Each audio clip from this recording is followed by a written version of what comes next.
الفيديو ده هقول لك ازاي تبني لنفسك بيرسونال براند يعمل لك فلوس ويجيب لك شغل. هقول لك ايه الخطوات اللي المفروض تمشي عليها بالظبط عشان تحدد المواضيع اللي هتتكلم فيها، القنوات اللي هتستخدمها، والمحتوى اللي هتقدمه، والاهم من ده كله ازاي تعمل من الكلام ده فلوس من غير ما تصرف مليم. لان البيرسونال براندنج انا بعتبره مشروع، والفرق بينه وبين اي مشروع عادي ان انت اللي بتكون المنتج وانت اللي بتكون المحرك الاساسي للدخل. فلو هتاخد الموضوع فعلا بجديه انصحك ان انت تتفرج على الفيديو ده للاخر، لانك هتسمع كلام من شخص بيعمل براندنج حرفيا كل يوم. انا اسمي شادي السيد وقناتي متخصصه في تطوير الاعمال والنجاح الوظيفي، بشاركك نماذج واساليب عمليه من خبرتي الشخصيه كمستشار تسويق وعلامات تجاريه مع اكبر الشركات العالميه. يا ريت لو استفدت من المعلومات المتعوب عليها دي تعمل الفيديو لايك عشان يوصل لناس اكتر، ويا ريت تتابع القناه لاني بنزل كل اسبوع فيديوهات زي دي. في الاول كده خلينا نفهم يعني ايه بيرسونال براندنج وليه اصلا بقى مهم. البيرسونال براندنج ببساطه هو انك تعمل اسم لنفسك في مجال معين عشان تبني الثقه بينك وبين جمهورك. وطبعا بمجرد ما تبني الثقه دي بينك وبين الجمهور ده هيفتح عليك مجالات كتيره. لو بتبيع منتج الناس مش هتتردد في انها تشتري منك، لو بتبيع خدمه الناس مش هتتردد في انها تستعين بيك. ده غير انه هيفتح عليك فرص انك تروح تتكلم في ايفنتس او مؤتمرات او تشارك في اي مبادره كبيره ليها علاقه بمجالك. والبيرسونال براند بقى دلوقتي مهم جدا لان الناس دلوقتي بقت تثق في الناس اللي زيها اكتر ما بتثق في الشركات.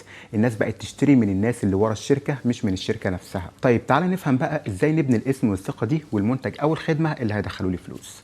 اول حاجه لازم تحددها هي موضوعك، وهديك مثال يبسط عليك النقطه دي. في عالم البراندنج الاحترافي اي شركه بتنزل السوق لازم الاول تحدد ما يعرف باسم الكاتيجوري او الفئه اللي هتنتمي ليها عشان تبتدي تحجز مكانها في ذاكره الجمهور. لو جيت دلوقتي مثلا قلت لك نايكي، الفئه اللي هتيجي في دماغك مباشره هو الاحذيه الرياضيه، واغلب المبيعات والفلوس اللي بتدخلها نايكي جايه من الاحذيه برغم ان عندهم ملابس رياضيه تانية. طيب ليه الكلام ده؟ لان نايكي اول ما بدات هي دي الفئه اللي عملت اسمها فيها، ودي الفئه اللي مربوطه بيها لحد دلوقتي.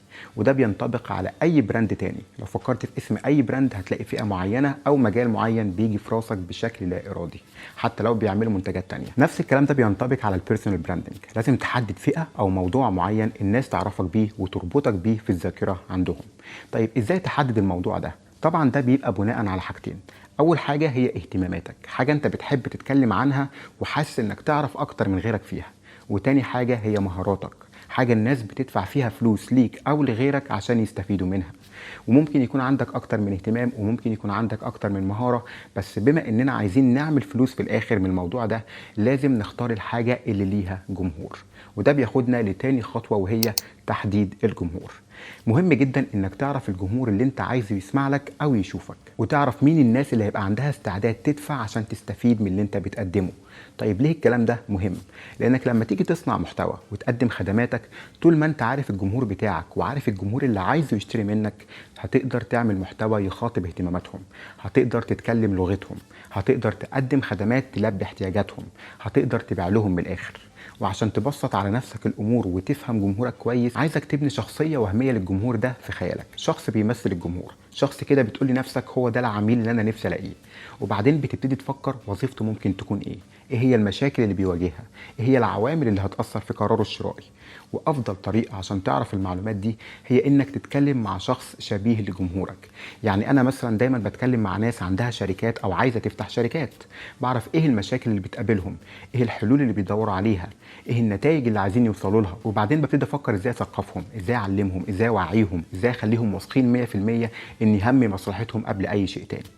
بعد ما بتفهم جمهورك كويس بتبتدي بقى تحدد عايزهم يفكروا فيك ازاي. لما تيجي سيرتك او يشوفوك ايه اول حاجه عايزها تيجي في بالهم، ولازم الحاجه دي تكون ليها علاقه بالعوامل اللي بتاثر في قرارهم الشرائي، لانهم هيستخدموها عشان يقيموك لما يجوا يشتروا منك حاجه او يتعاملوا معاك. مثلا لو انت بتقدم خدمات ماليه، الشخص اللي بيشتري خدمه زي دي بيدور على حد امين، حد محترف، حد خبره، حد الناس بتثق فيه. لو انت بتقدم خدمات ديزاينز، الشخص اللي عايز الخدمه دي هيكون بيدور على حد مبدع، حد عنده افكار، حد عنده رؤيه ونظره. فلازم تفهم الصفات او السمات او القيم المهمه لجمهورك عشان يثق فيك. ودي انت بتعرفها بحكم خبرتك في المجال اللي بتتكلم فيه وبحكم كلامك مع الناس. وبمجرد ما تعرف السمات او الصفات دي بتبتدي تظهرها في طريقه كلامك، في طريقه محتواك، في طريقه لبسك، وحتى في طريقه اختيارك للناس اللي هتظهر معاهم. ولازم تحافظ على الصورة دي وتحميها، لان دي من الاخر هي اللي هتبني سمعتك، والبيرسونال براند قايم على السمعة. كده انت حطيت الاساس بتاعك، عندك مهارة او موضوع، عارف الجمهور بتاعك وعارف احتياجاته وعارف ايه هي اهم السمات اللي لازم تظهرها وتتعرف بيها عشان تبني الثقة مع الجمهور ده. ندخل بقى على جزء تحقيق المكاسب المالية من البيرسونال براند بتاعك. واول حاجه لازم تحددها هي الخدمه او المنتج اللي هتعمل منها فلوس. ما تخشش تعمل بيرسونال براند من غير ما تعرف هتعمل فلوس منه ازاي، لان خلينا نبقى صراحه مع بعض، لو عايز تبقى مشهور وخلاص امشي ورا الترند، وبنشوف الكلام ده كتير على السوشيال ميديا. لكن لو عايز تبني لنفسك مستقبل يبقى لازم تحدد المكسب اللي هيرجع لك من استثمار وقتك في البيرسونال براندنج.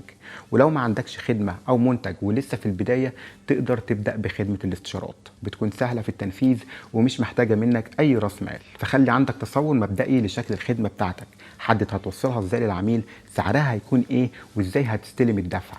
بعد ما بتحدد الخدمه دي بتبتدي بقى تحدد رساله العرض بتاعك او الفاليو بروبوزيشن او الوعد اللي بتوعده للعميل.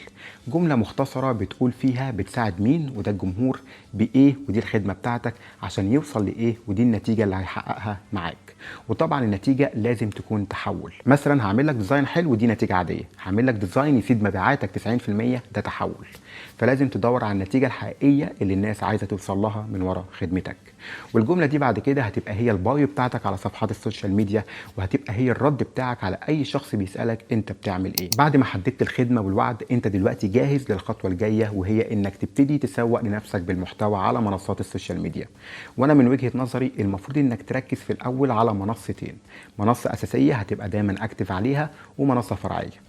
وطبعا دول هيكونوا على حسب الموضوع اللي انت بتتكلم فيه والجمهور اللي انت عايز توصل له. لو بتتكلم عن موضوع او مهاره محتاجه الشرح فانصحك باليوتيوب. اليوتيوب منصه قويه جدا في بناء الثقه. ولو بتتكلم عن موضوع سهل الناس تفهمه بسرعه وبيعتمد على الصوره اكتر من الكلام، فتقدر تستخدم المنصات التانيه زي تيك توك او انستجرام او غيره. وقبل ما تبتدي تصنع المحتوى عايزك تعمل الاول بحث بسيط، تبص على الناس اللي بتقدم محتوى شبه اللي هتقدمه، شوف بيتكلموا عن ايه وبيتكلموا ازاي، وانهي محتوى بيقدموه الناس بتتفاعل معاه اكتر، لان ده مؤشر لاهتمامات الجمهور. وابتدي بعد كده اعمل محتوى اقوى منه ومفصل عنه، لان المحتوى ده اصلا واضح ان الناس محتاجاه وعندك فرصه انك تعمل منه حاجه قويه، فده بالنسبه لك بدايه سهله وسريعه. ما تقولش لا ده فلان اتكلم عن الموضوع ده خلاص، ولا ده فلان عنده متابعين كتير وبينزل محتوى كتير.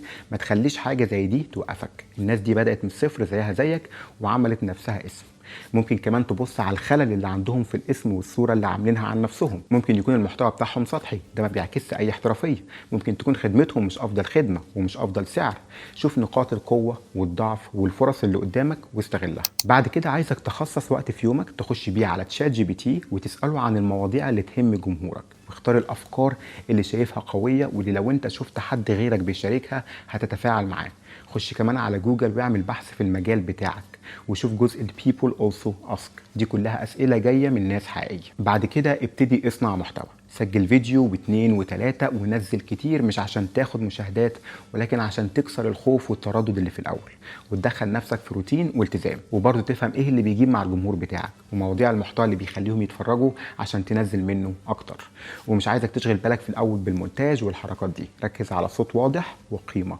انا حرفيا الفيديوهات اللي نزلتها على تيك توك بكاميرا التليفون الاماميه اللي هي مش احسن جوده وبدون اي مونتاج ولا حاجه، جايبه مشاهدات اكتر بكتير من الكاميرا المحترفه عشان فيها معلومات تهم الناس اكتر. فركز في اللي بتقوله وخليك كريم وما تبخلش بالمعلومات اللي بتقدمها، لان ده اللي هيبني اسمك ويبين خبرتك ويبني الثقه. بعد ما تنزل شويه محتوى بقى على صفحتك وتبتدي يجيلك متابعين، قدم عرض مجاني عشان تبني قصص نجاح. خلينا اديك مثال بسيط عن تجربه شخصيه. بعد ما عملت صفحه الفتنس بتاعتي من حوالي 4 سنين، لما بدات يجيلي متابعين عرضت اني اقدم برنامج تدريبي ل10 اشخاص ببلاش، وجالي ناس كتير طلبت العرض ده وقدمت لهم فعلا برنامج تدريبي، وناس كتير جسمها اتغير وبقى عندي صور قبل وبعد الاشخاص دول. نزلتهم بعد كده على صفحات السوشيال ميديا بتاعتي كقصص نجاح، وده اللي جاب لي ناس عايزه تدفع. فقدرت ان انا اتنازل في الاول عن الوقت والفلوس في مقابل اني ابني اسم وادله لخدمتي. فلو تقدر تعمل الكلام ده اعمله. حاجه تانية برضو تقدر تثبت بيها تخصصك وتبني الثقه مع العملاء هي انك تتكلم عن رحلتك انت. ممكن تكون انت قصه النجاح نفسها، وري الناس كنت بتعاني ازاي وعملت ايه وقدرت توصل لايه، لان ده هيديك مصداقيه. بعد كده ابدا اعمل اوت ريتش او ابعت رسائل للناس اللي شايف انهم يشبهوا العملاء اللي نفسك تتعامل معاهم. لو لقيت شخص بيشبه العميل اللي نفسك تتعامل معاه، ابعت له رساله وافتح حوار معاه. ما تدخلش تبيع، ابدا كلامك بمشكله ممكن يكون بيواجهها واديله نصيحه تساعده وخلاص على كده. ممكن بعد كده هو يسالك اسئله ولا يشارك معاك معلومات على اللي بيدور عليه، وساعتها بقى ممكن تتكلم عن اللي انت بتقدمه. الطريقه دي كمان هتديك افكار محتوى. طول ما انت بتتكلم مع ناس شبه الناس اللي بتستهدفها، طول ما انت هيكون عندك دايما افكار محتوى ودايما قادر تطور في الطريقه اللي بتقدم نفسك بيها. واخيرا الاستمراريه والتطور مع الحفاظ على الجوهر، دي نقطه مهمه جدا. اسمع مني، انت هتبيع وهتعمل فلوس، لكن دايما حاول تخصص جزء من الفلوس دي عشان تستثمر في تطوير شكل المحتوى بتاعك، في تطوير العرض والمنتج بتاعك. تعمل بقى ويب سايت، تعمل تيم يعمل لك الشغل ويجهز لك المحتوى، تبتدي تستضيف ناس تتكلم معاها. وانصحك تشوف الفيديو اللي فات ليا، لانه هيقول لك طرق مختلفه للمنتجات اللي ممكن تقدمها والمصادر اللي ممكن تعتمد عليه، وهسيب لك الرابط في الوصف. يا ريت لو استفدت من الفيديو ده تعمله لايك، لان ده اللي هيساعد القناه تكبر. ويا ريت تتابعني، انا بنزل فيديوهات زي دي بشكل اسبوعي. ولو عندك موضوع معين حابب نتكلم فيه بالتفصيل في مجال البيزنس، اكتب لي في التعليقات. والسلام عليكم.